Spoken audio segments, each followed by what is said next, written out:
until at the very last second, soldiers on the doorstep, their prophet comes out and says, "Oh, God conveniently just told me no more polygamy." So does that blow a hole in the idea that, we have this broad religious freedom and the government itself cannot infringe, quote, on the rights of religions to practice? No. They were literally going to invade military force.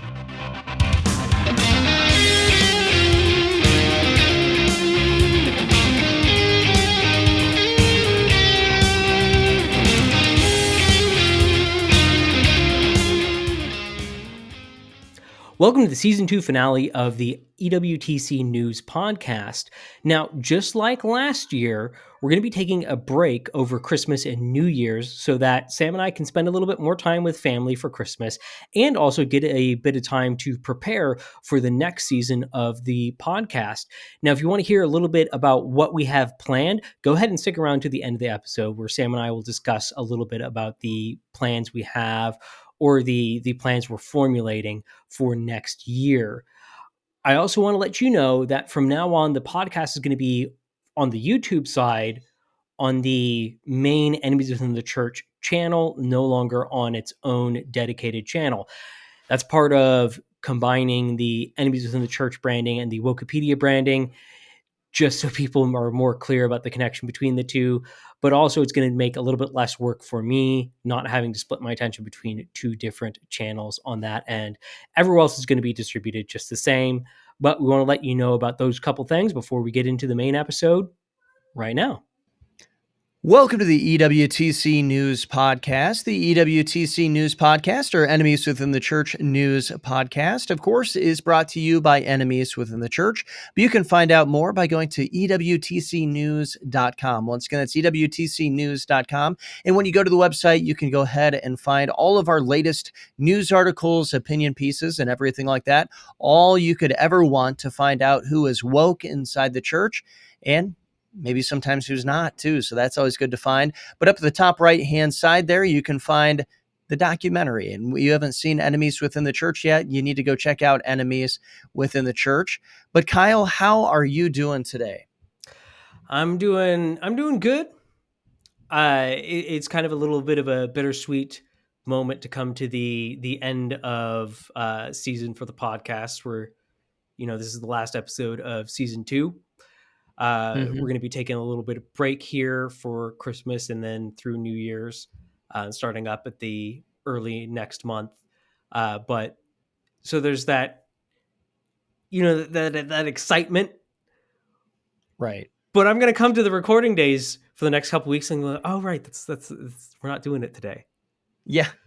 Yeah, you're right. It is one of those that just kind of marks your calendar a little bit by. And so it's going to be interesting, but it is going to be a little bit nice having a little bit of a Christmas break and also a little bit of time for us to kind of go to the drawing board and see what are we going to do with season 3. And I'm super excited about what we have in store for season 3, but we won't tell you a whole lot about that quite yet. You have to stick around for the end of the episode to hear about, well, just a little bit of what we have coming up here in season 3.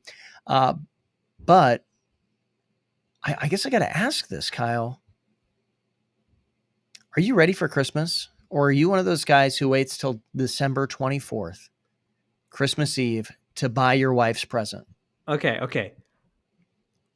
My whole family got sick right at the beginning of December. We were better for 3 days. And then my 6-year-old brought home another cold, and then it ran through the entire family. So, no, I'm not ready yet. But that's because I've either been taking care of sick family members or been sick myself. But I have a plan. Good. Well, that's what matters, is that you have a plan. It was kind of funny. I told my wife, Sarah, that I got her present on Amazon, and so she shouldn't look in the Amazon cart, and it got delivered. And she asked, she's like, is that my Christmas present? And I'm like, yes, that's your Christmas present. And so she wouldn't touch the box So it just stayed there on our porch until I got home, and then I just brought it downstairs here tonight. And it's kind of funny because it's just sitting down there, and I know that she will not like touch it because it's a big thing. Whereas I'm going like as soon as she falls asleep, I'm going to go looking for my Christmas present. Just two completely different mindsets there as to what we have. I've been going through the Amazon cart trying to figure out if any of those were, Oh my from her for goodness. me. I don't think any of them were. So See, the different mindsets make things fun. I absolutely love surprises. I want to be surprised by it. I don't want to know what it is. And I love to surprise other people. I don't want to buy off a list. I want to like find something. Uh, but as a kid, without trying multiple times, like multiple times, I would find my gift. And just, I was not trying to do this. I just kept doing it. I'll be honest. I totally would have made a great woke person because I manipulated my mom every year into telling me what I was getting for Christmas. And I mean, it's one of those. We talked about how the woke manipulate, and I'm thinking, yes, this is exactly how I would use it. To go in to figure out what my Christmas presents are. But but no, yeah, I was that kid. I can't say that I didn't know, but I don't like surprises. It's one of those things where if I'm truly surprised, I'm like just kind of stare at it for a little bit, even if I love it and I just kind of go stone faced, then everybody's disappointed. And so I have to, either be like fake surprised, like get myself psyched up, or if I know what it is, that I can be excited for it and then everybody's happy. And so that's kind of more what I go for. But I'm excited for Christmas. I won't tell everybody what I got my wife for Christmas, but I think she's going to like it. So that's good. That's good. It came in before the 24th, which is better than most years for me. Generally, that's when I start shopping. And so I'm glad that that's taken care of. But we're not here to talk about Christmas or Christmas lists. We're here to talk about enemies within the church. And one of the topics that has come up, one of the heated things that's come up. In fact, if you've been on Twitter, you've probably seen this, or you're not following, the Christian Twitterverse here. And this is, which actually your life might be better if you're not following the Twitter Christian verse. In fact, I'm pretty Your sure it life is. will be better. The only reason I'm on Twitter is for doing research for this. And there are many times when I want to delete my Twitter account and I'm like, I can't. I have to use it.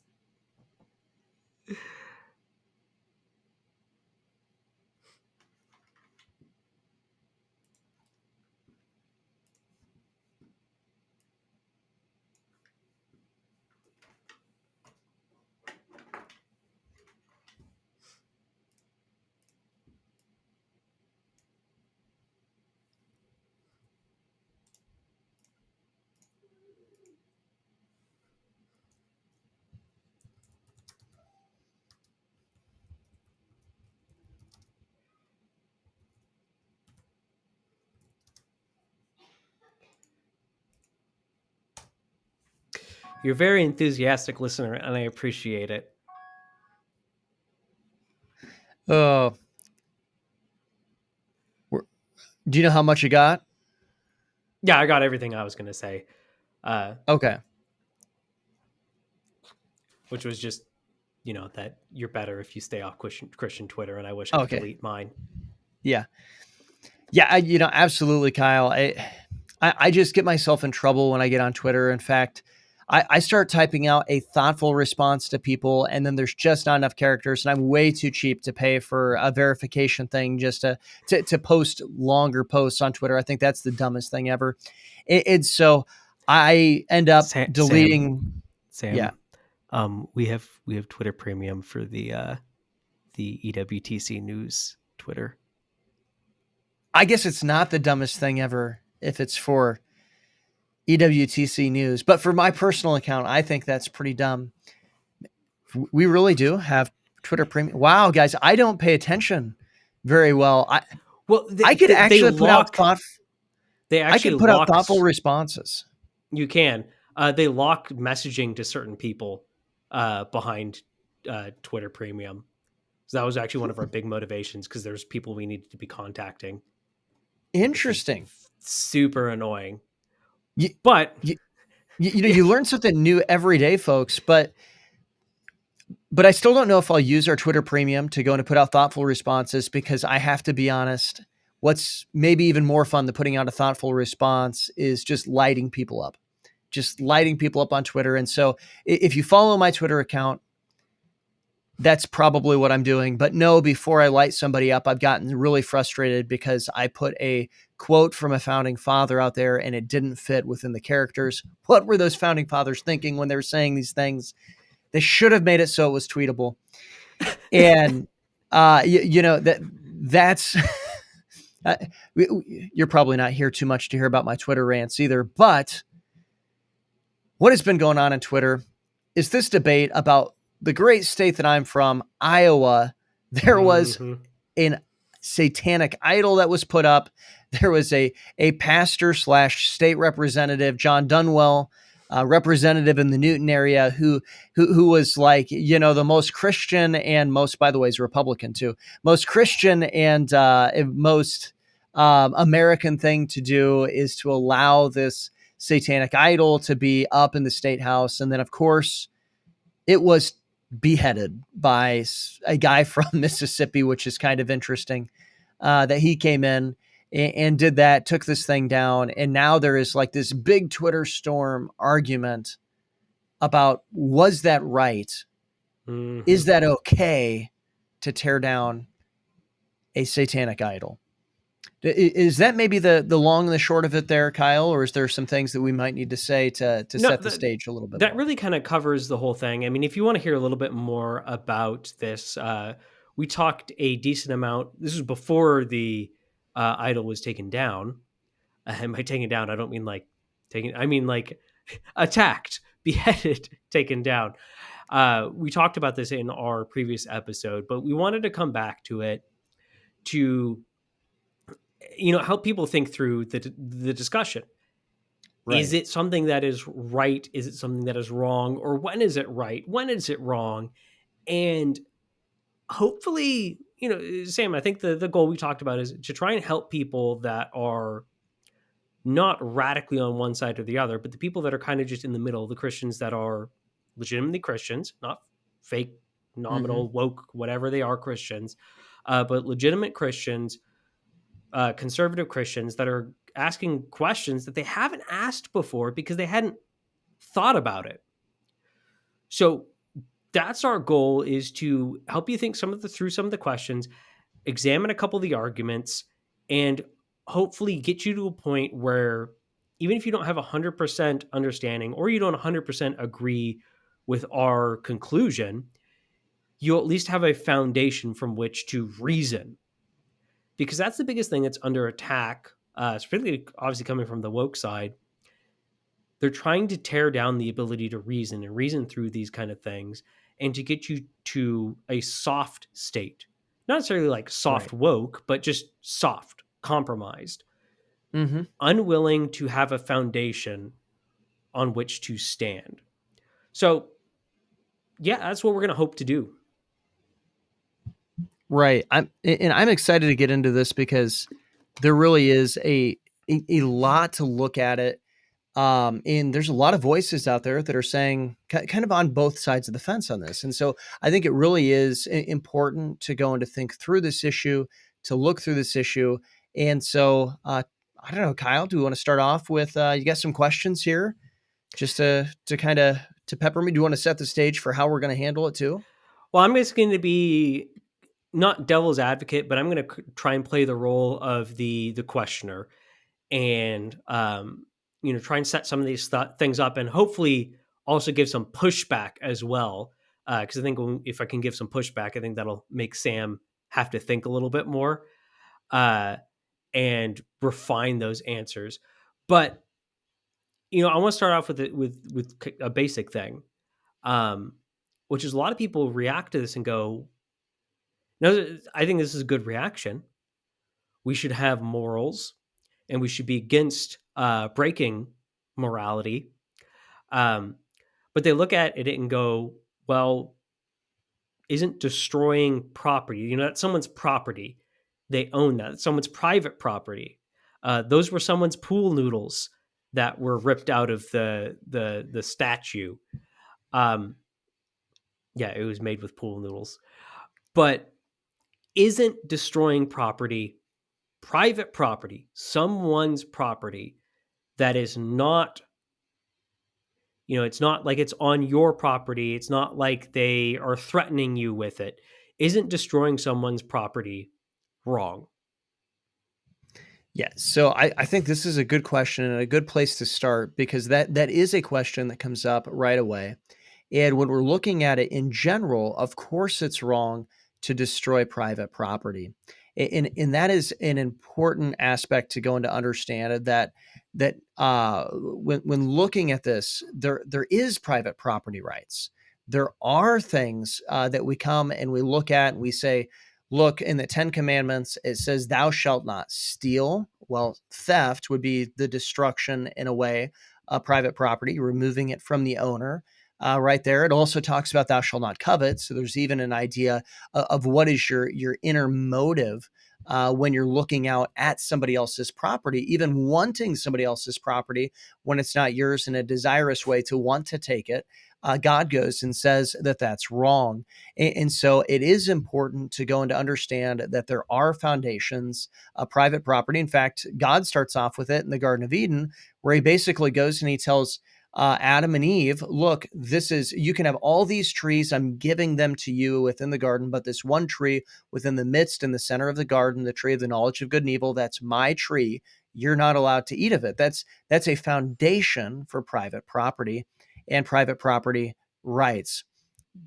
But when we go and we look at this idea as to specifically what happened, there's a couple things we need to consider.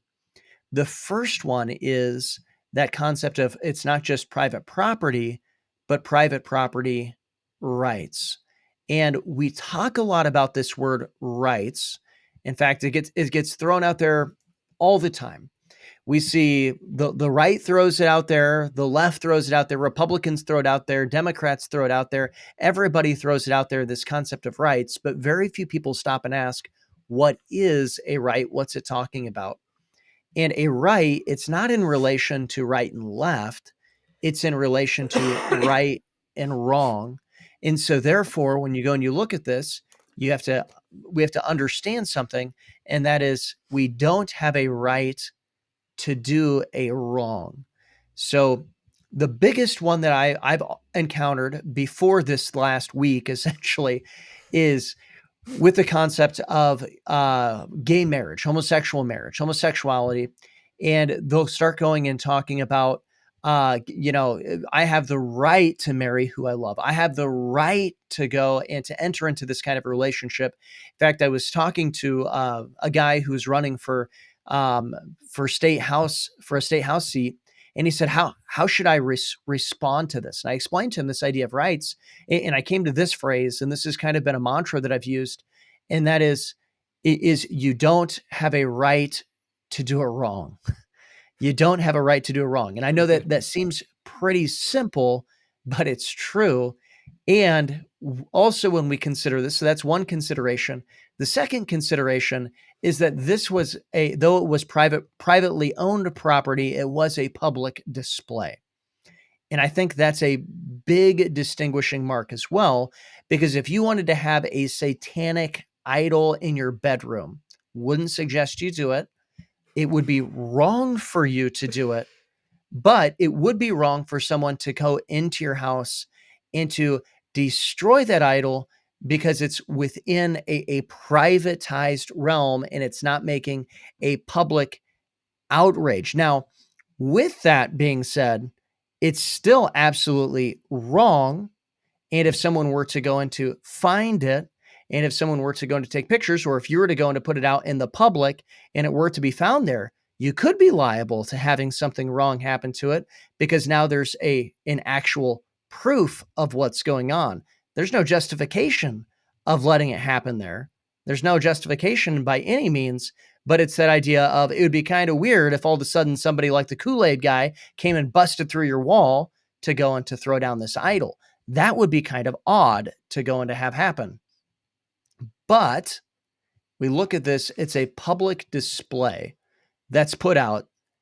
And so now it is in public right here. It is out in the open. There is evidence that this wrong is happening. And so now we see a wrong is made public and there are witnesses that are right here. It should have never been put up, number one, but now number two, now it can be taken down and destroyed because it is something that goes against God's first commandment, which is thou shalt have no other gods before me. And of course, it's a public worshiping of this, which should cause a public outrage. Yeah, I mean, it's not just a public display of it; it's a state endorsed display, Yes. which is that's something we talked about a lot in the last episode. So, talking about rights in the context of, like, you have a right to do something. As an adjective, it means to conforming with or conformable to justice, law, or morality, in accordance with fact, reason, or truth, as in correct, you are right. Fitting, proper, or appropriate. As a noun, it can mean that which is just, moral, or proper.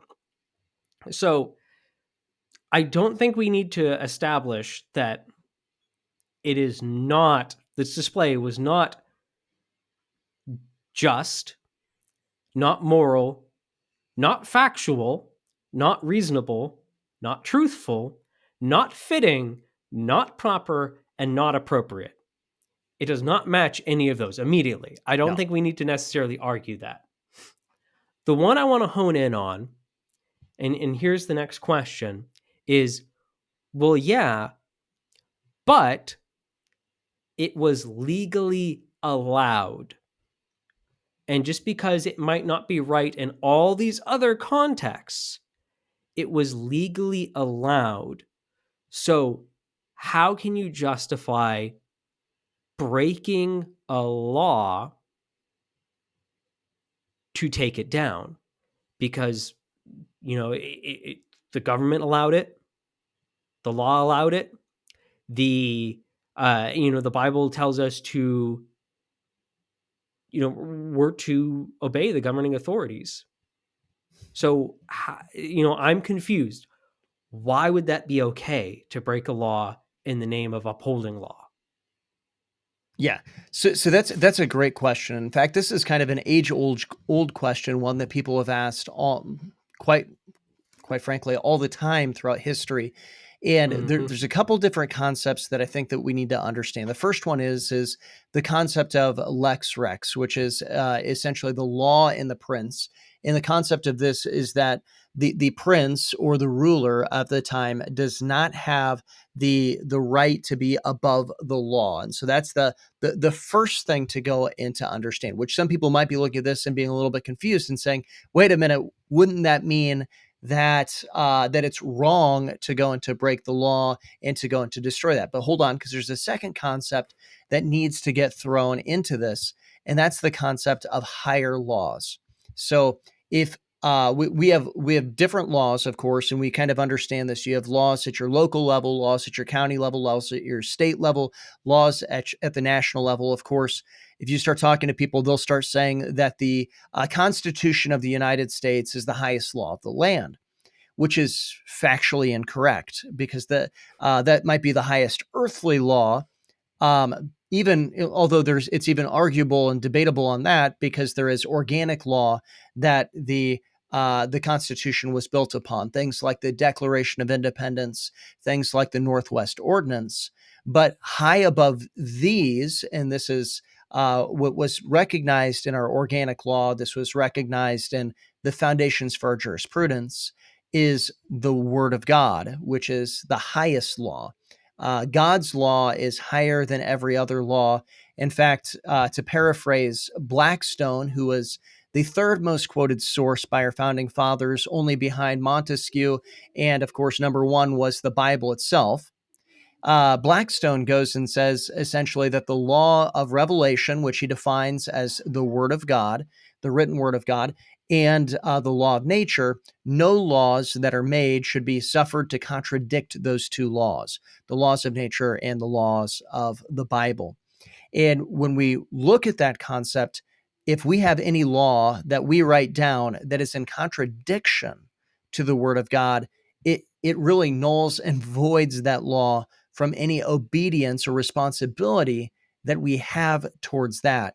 And so when you go and you start looking at lex rex, the law and the prince, and you say, okay, the prince or the ruler can't be above the law. If we're understanding the highest law is God's law, that means that the Iowa government cannot be above God's law and say, God, you're wrong on an issue. They don't have that right to go and to do that. And so that's how you go and you understand that this isn't right in the legal sense, even at all. And when you look at the other definitions for the word right, I think that this really helps you understand, especially in the adjective when looking at what's moral. Well, because a lot of people might be going and looking and saying, well, whose God is the law that we're looking at? In the United States, it's the Christian God. It's the general Orthodox Christianity throughout the last 2,000 years that we can go and lean upon. And even before then, we could go into the Judeo ethic as well with that. And in asking that question, though, and if you're going to go and look at a plurality of gods, the problem is that you would never be able to define what is a right and what is a wrong. It would just be what everybody's doing in their own eyes, because it's just what their God has to say about it. And so we do need an objective foundation to root these rights in, or we can't have rights at all. Yeah, but Sam, that sounds really good. I like what you're saying. In fact, I agree with what you're saying.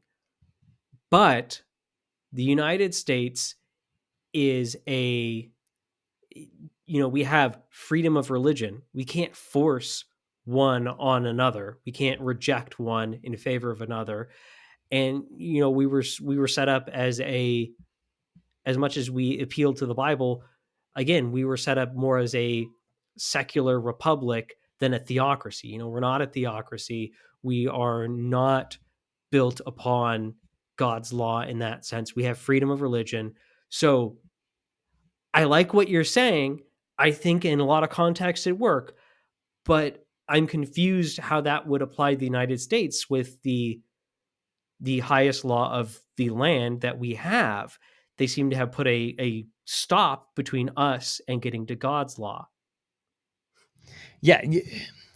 Actually, Kyle, I'm really glad you asked this question, because this is one that gets thrown out all the time. And it's just a misunderstanding of the foundation of the United States, specifically because of the First Amendment.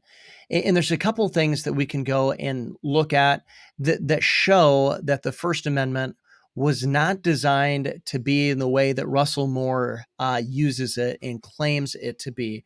When he goes and he says, he stands for the freedom of building mosques and things like that. That is the most Baptist position, is that we bring mosques in specifically over the place where the Twin Towers were gone and hit and taken down by radical terrorists. Muslims, that's the most Baptist thing that we could possibly do, says Russell Moore. And that's the position that people are going and arguing from. But at the founding of our nation, we actually had blasphemy laws that were in place, and actual Sabbath laws as well. But these blasphemy laws were actually upheld after the Constitution was ratified, and people were, of course, charged with blasphemy.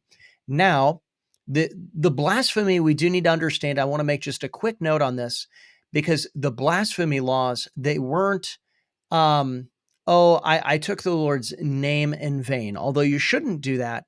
The blasphemy laws were the most famous case was a man who came out and he said that Jesus was, I'm going to edit the language just a little bit here, was an illegitimate child, and that Mary slept around.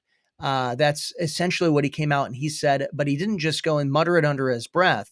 He came and he proclaimed it publicly, and this caused a public riot. And so there was damage to the public because of the moral character of the people in the United States. And this man was actually rightly charged and convicted of blasphemy.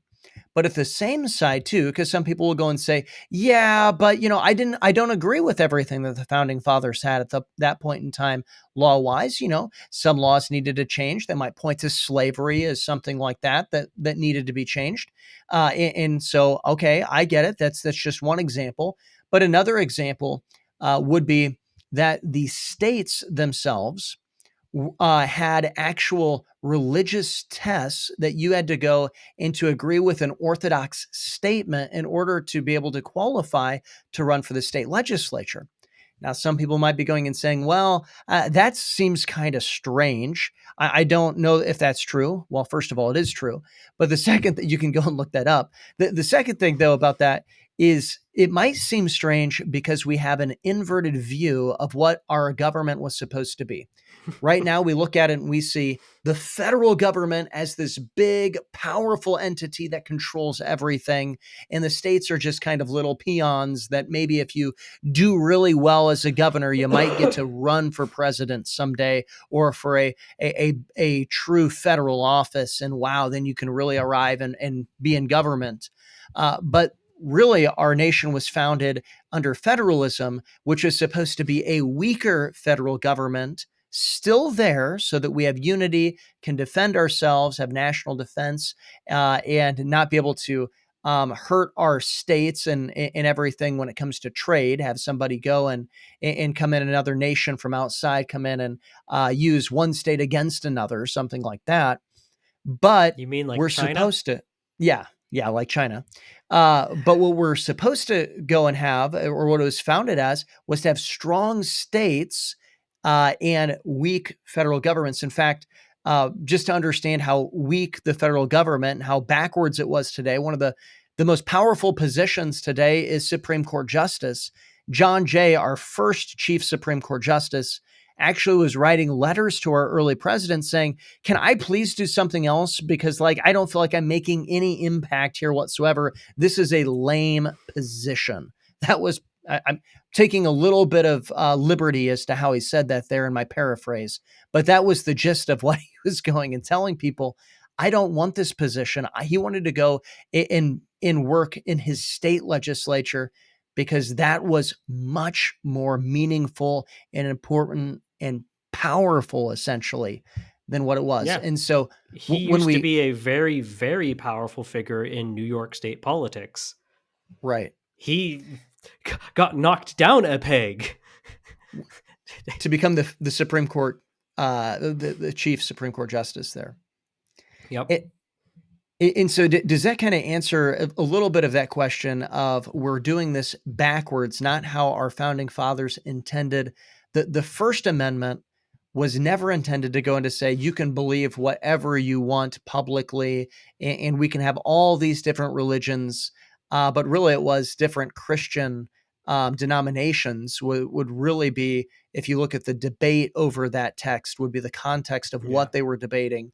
But it also, even if that weren't true, even if they were going and arguing for other religions, it was clear that the spirit of America has always been a Christian nation. In fact, Holy Trinity versus the United States, I think it was 1892, is either 1892 or 96. That decision came out. The Supreme Court of the United States emphatically stated that the United States is and has always been a Christian nation. Okay. So I again, I'm liking what you're saying and I'm agreeing with a lot of it. And I think you've convinced me. I think you're right about what you're saying. If I only the don't, discussions on Twitter were this easy, Kyle. if only. Um, I don't think we quite got to the point of being able to destroy property, though. I think Mm-hmm. that the founding fathers, yeah, I think you're right. I think that they weren't they weren't denying um, that religion and can play a role in people's lives. That in fact there isn't this wall that exists between church and state, that you have to like abandon your faith to go into politics. In fact, I'll trust you what you said about their religious tests for office in many states. Um, but I don't think the founding fathers, in the way that they set the government up, in the way they set the First Amendment up, would be okay with the destruction of property, even publicly displayed, just because it's of another religion.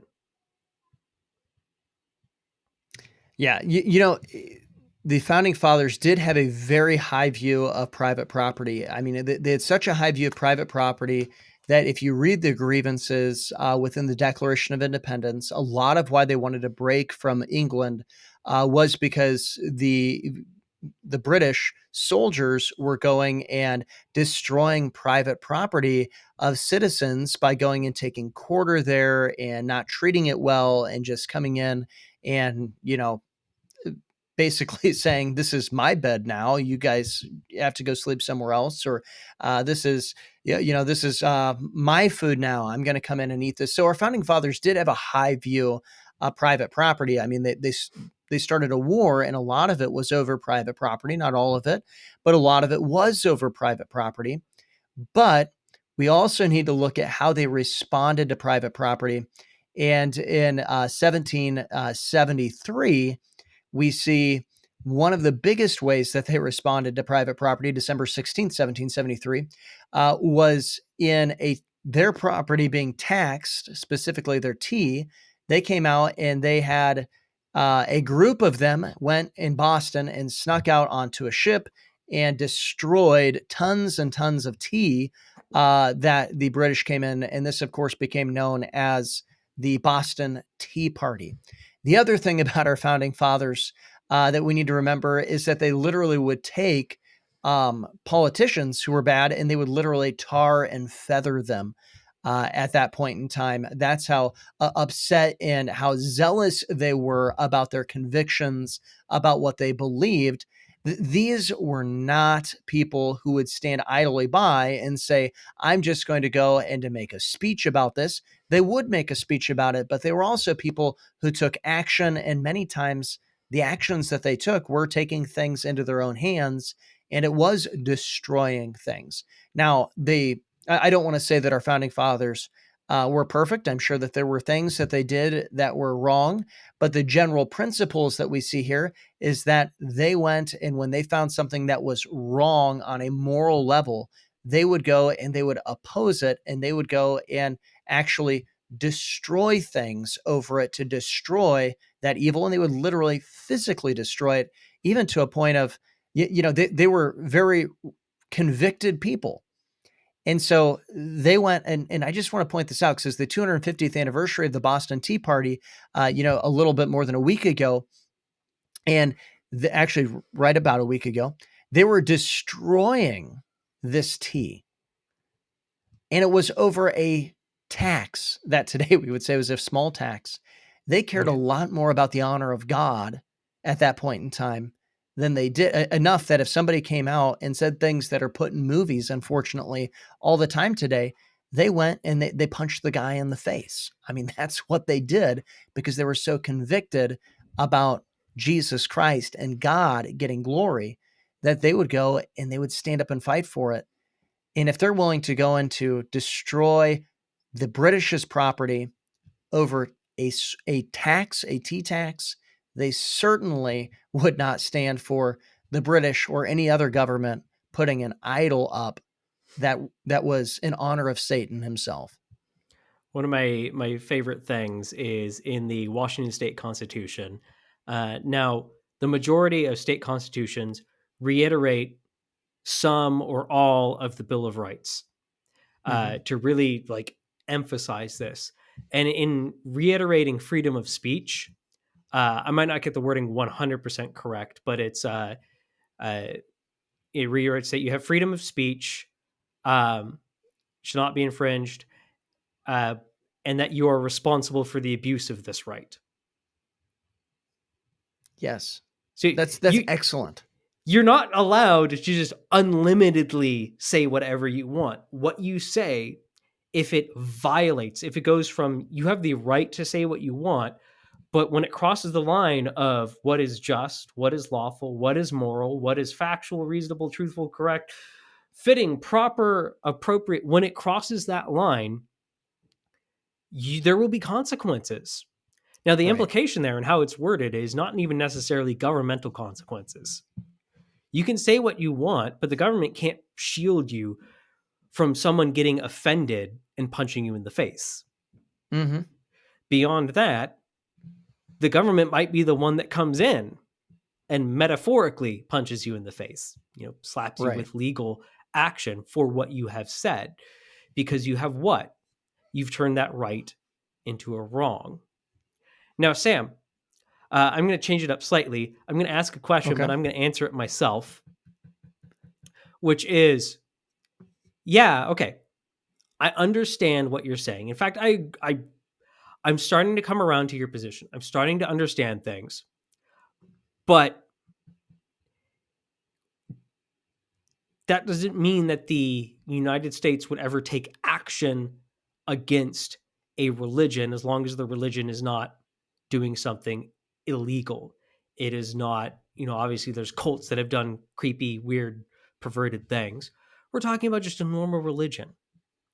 They're not going to take action against them. Well, unfortunately, that's just not true. I mean, we can talk about stuff back towards the founding, but the United States, um, I want to remember the actual state of preparedness, was either sending troops or preparing to send troops, and preparing to invade a territory that was occupied by a religion.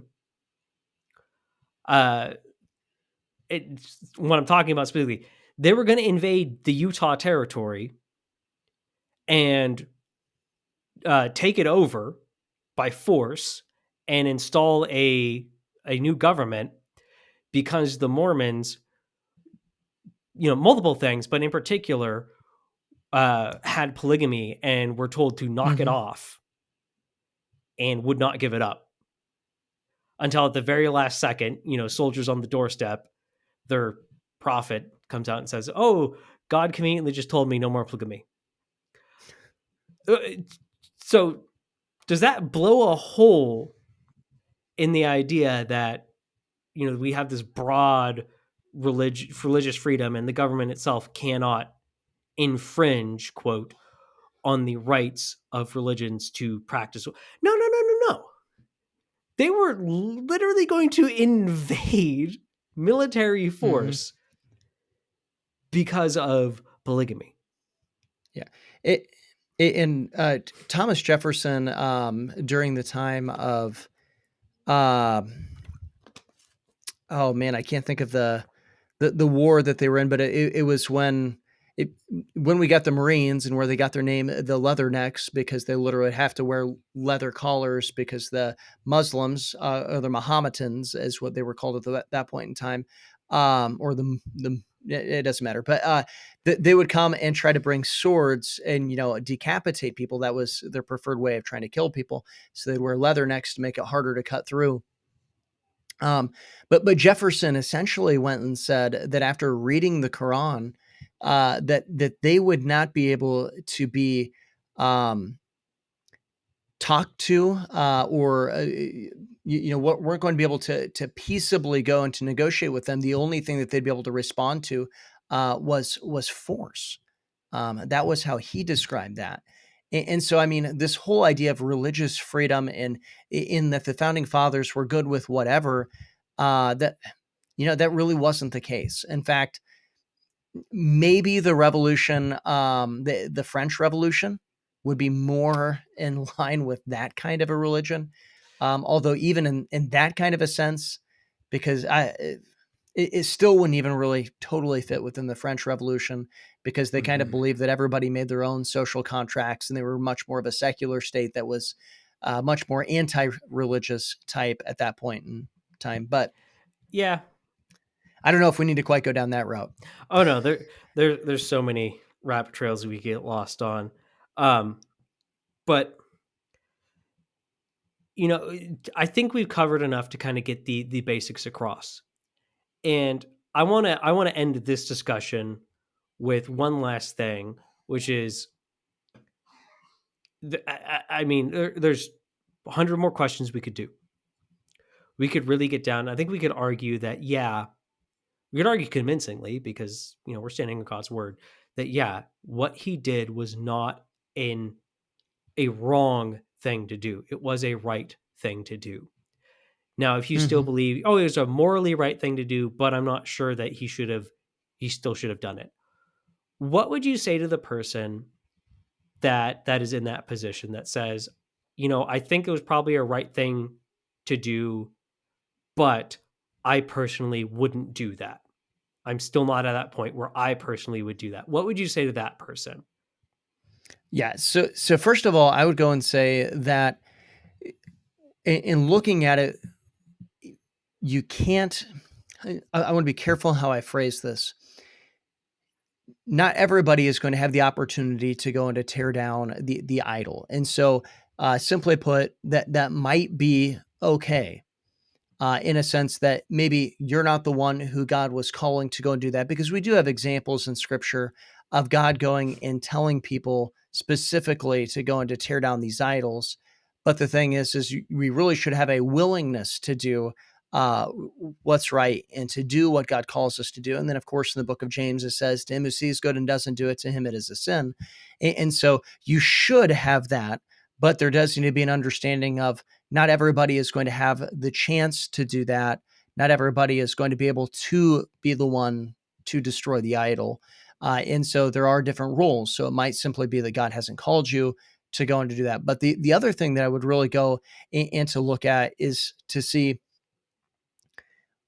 those examples of scripture. It was, Gideon is the one that I think of, first of all, that he was called to go and to destroy the idol.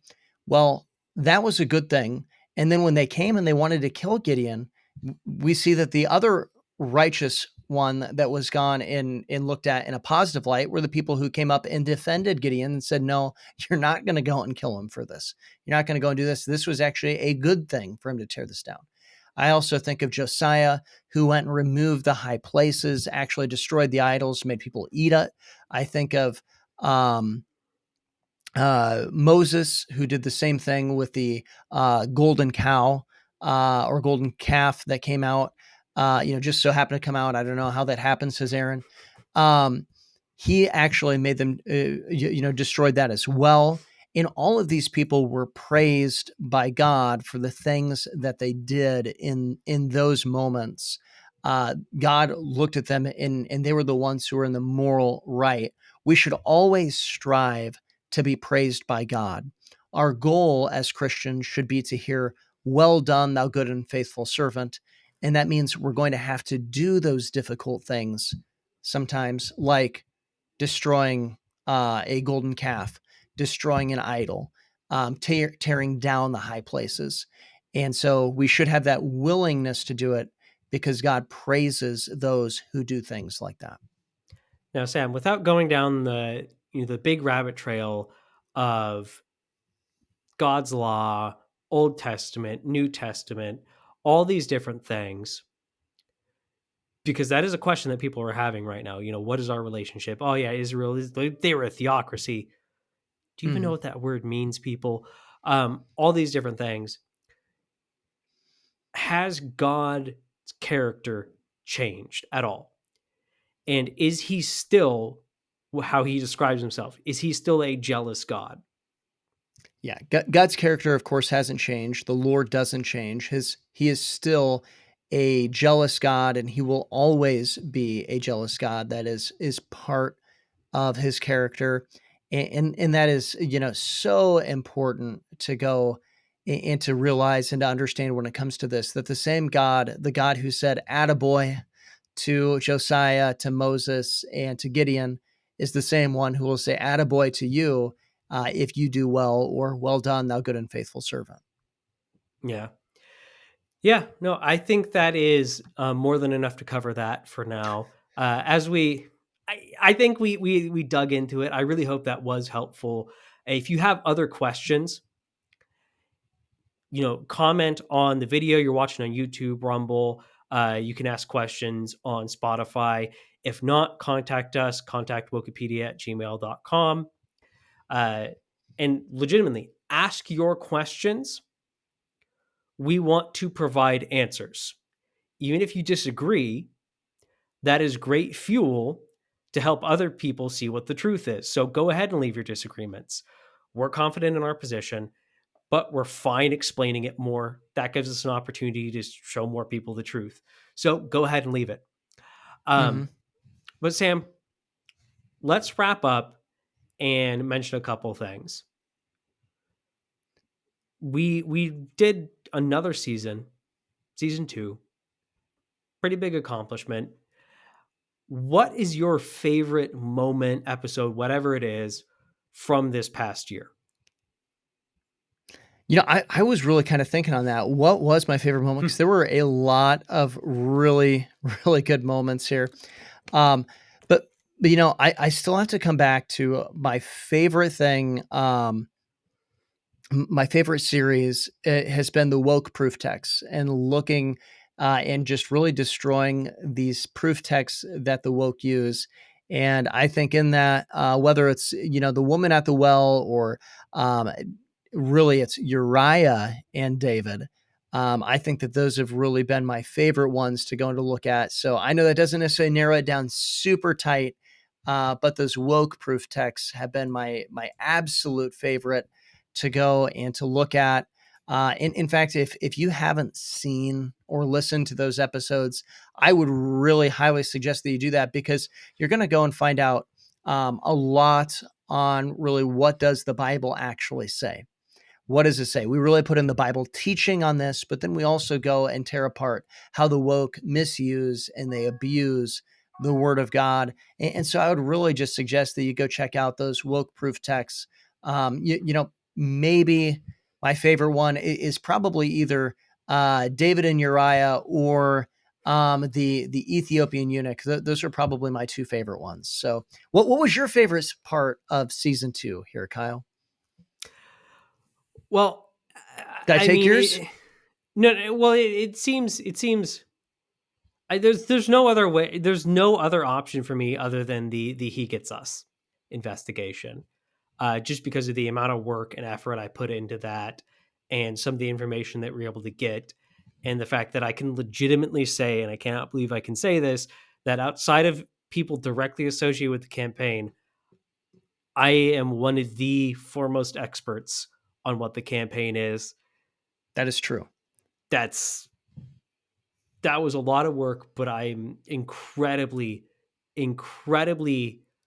satisfied with what we're able to do with that. And I love those big investigations. So like the Max Lucado one with the Exiles in Babylon conference, that was another big one as well, because I Mhm. like those. I think you know this about me. I like when I get to do the investigations. I like when I get to dive in information and do research, and those allowed me to do that. Absolutely fun. I liked when we got to break the mold a little bit this year as well. Things like the we stopped doing them because we kind of reframed it. We didn't need the separate title, but the Gospel Alliance episodes, Mhm. in particular, I loved the private property one. I thought was great. The what is sin one. Yeah. I thought that is the. I'm going to make this statement. That is the most underviewed and underappreciated episode that we've ever done. That was one of the least viewed episodes of all time, but I think is one of the might be Most one of the useful. top 10 episodes. It's very useful too. That was a Mhm. great episode. But those would be my kind of highlights from the year. Yeah. And I would ask for the lowlights, Kyle, but I don't really want to hear a list of my dad jokes. So we'll stay away from the low lights, and we'll just leave you guys with the highlights. But speaking of highlights, what highlights do people have to look forward to in 2024? That's weird to say, 2024. That is Uh, weird to say. it, what do people have to look forward to specifically from enemies within the church news? Well, we're continuing to get the website rolling. We're getting more comfortable with that. We're expanding that, and we're trying to integrate the two sides more. So integrate the podcast with the website. I think if you noticed that, if you've been following us for any length of time, how we've been connecting the two, articles are being featured in episodes. Episodes are then getting articles, and we want to expand that next year. We have a few different things we're working on, whether that's some shorter scripted content, uh, or like news roundups, things of that nature. But we want to take the break that we're about to take, to formulate that a little bit more, to really refine that and bring you the quality versions, not just the ideas. And on the podcast side of things, podcast isn't going anywhere. It's not going to change in the sense that it's going to be a different thing, but we're really going to focus down and refine those useful elements and make them even better. Like our How the Woke Manipulate series, the Woke Proof Text series. We kind of did those semi sporadically, tried to keep them about monthly. But next year, we want to bring you more coordinated content like those series, but not just a once a month type thing, but a whole, like an actual series, Mm-hmm. episodes that work together. You don't necessarily need to watch every single one, but a whole series. We'll record that and then release that. We want to provide, again, useful content. But on that note, then I'll let Sam say anything else that he has for what next year is going to look like. Please, if you've been following the podcast for any length of time, contact us. Let us know your highlights. Be very interested in hearing that. But also the elements that you found useful. If there's anything over the past year, 2 years, that you found useful, let us know what it is so we can incorporate that into planning next year's content. Yeah. Kyle, I'm looking forward to this next year, especially with getting into the kind of the series that we're going to be going through, and really kind of refining that process. It's always fun.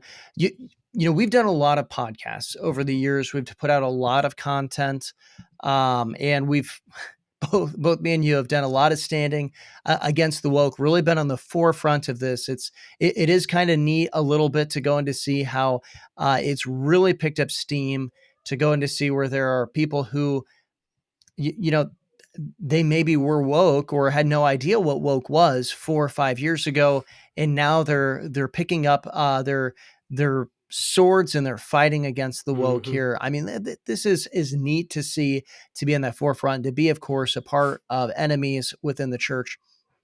And so I'm looking forward to kind of focusing a little bit more on that process, as opposed to just going and, sometimes it's just, hey, let's throw content out there and see what happens. But to really just refine the process, because we want to be the best that we can possibly be, Mm-hmm. and have excellence for the Lord. So I'm really looking forward to that. And so people can really start to look forward to some more excellent content from enemies within the church news here. And, I'm just really looking forward, because as you said, it just got me thinking about the He Gets Us. And I don't think people really quite understand, because maybe they just didn't see that one episode that we did on He Gets Us. That was, I mean, we did about 3 or 4 of them, but there was one that we really took a deep dive. Nobody else has taken even, I would venture to say, half of the dive that we did when we went into it on that episode. And that was your research and the excellence of that research. And I'm excited to go and to take some excellent research like that and to really go and putting it and packaging it in the best Mm. way possible for our viewers to hear, so that they can see, hey, those Super Bowl ads, something didn't quite sit right with me. And after they find out our content, they'll go and be able to say, this is why that didn't sit right with me. This is what was wrong with that. So I'm looking forward to that, looking forward to helping people. And of course, I'm looking forward to standing for the truth. So if you got any questions, any comments, or if you want to just be obnoxious about the founding fathers, please email us at contactwikipedia@gmail.com. Once again, it's contactwikipedia@gmail.com.